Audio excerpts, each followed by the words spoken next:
There is a lot of art on 6th Avenue,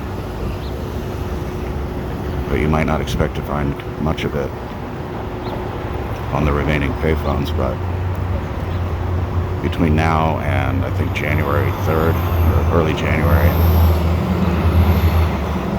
there are 12 of these payphone enclosures that are arted up, if you will.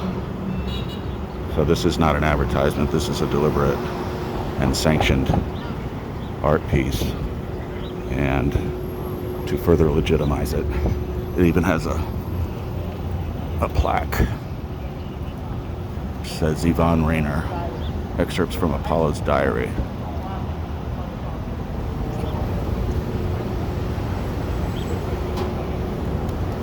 And there are 12 of these enclosures that have been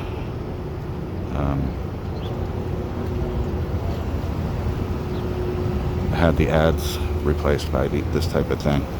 And I'm not going to look at all of them today, but I thought this one was pretty cool. There's another group that does stuff like this called Art in Ad Places, where they procure a generic key that anybody can get, that opens these cabinets, these display advertising cabinets, and they put art on top of the ads. But that's not sanctioned, and the art is usually removed within 24 hours.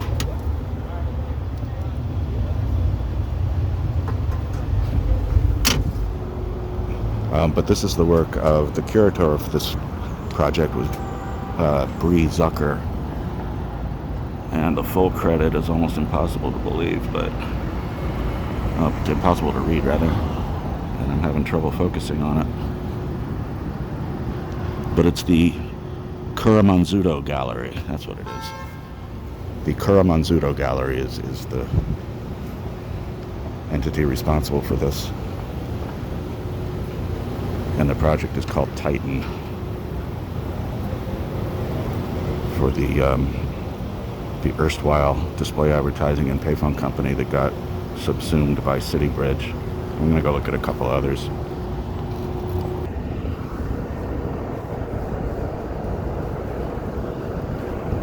Look at how empty it is out here.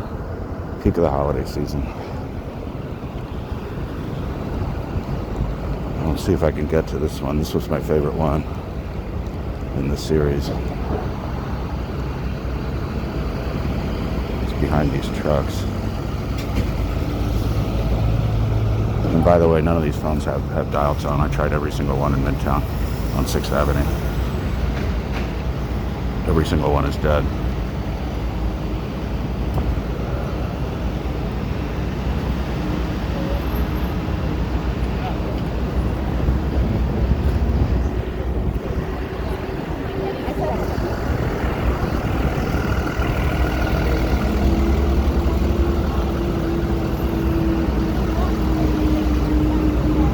This one fits into my my newfound hobby of looking for unexpected mirrors, or unexpected reflective surfaces.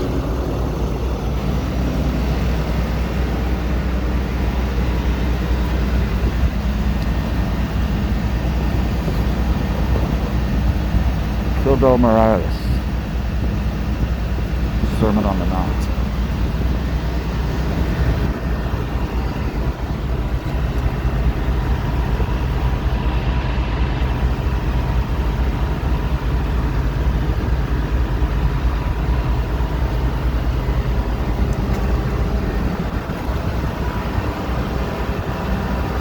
The curator for this Bree Zucker really deserves a lot of credit for pulling this off. Just dealing with the City Bridge bureaucracy as an outsider. There's a whole lot of work. A whole lot of dead ends.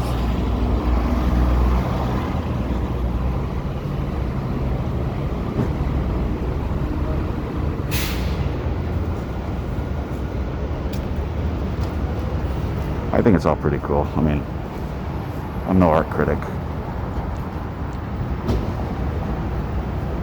but this stuff is pretty bold. And these are established artists. These aren't like up and coming artists using this as a opportunity for exposure. These are some oh, that's unfortunate. Why would somebody do that? Steal the credit placard. Oh well. Wow, these magazines look really old.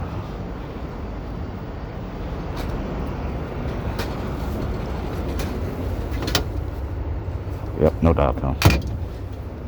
But we don't expect that anymore, do we? All right, that's all I'm going to have time for today, unfortunately. But just wanted to get some record of this cool project because it's not going to be around much longer.